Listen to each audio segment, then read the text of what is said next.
कि मैं अपने आप को उस काबिल अभी नहीं समझती हूँ कि मैं अंदर कहीं ना कहीं वो डर है कि मैं गा पाऊंगी कि नहीं, मैं अच्छा कर पाऊंगी कि नहीं।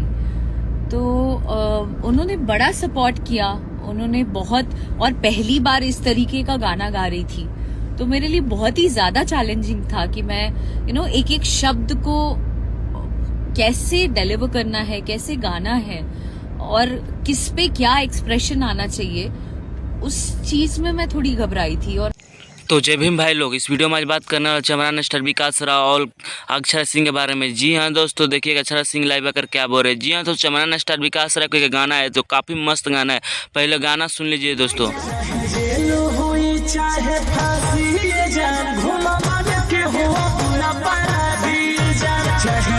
लोग ऐसे गाने पसंद करते हैं, आप लोग जरूर जाइए, गाने को देखिए, प्यार दुलार आशीर्वाद दीजिए, शेयर अनुचित। अगर आपसे कट्टर मत करवादी हो तो इस वीडियो को ज़्यादा शेयर कीजिए और मेरे चैनल को जरूर सब्सक्राइब करना और कमेंट में जय भीम नमो विधाय लिखना ना बोलो। जब तक गुड बाय।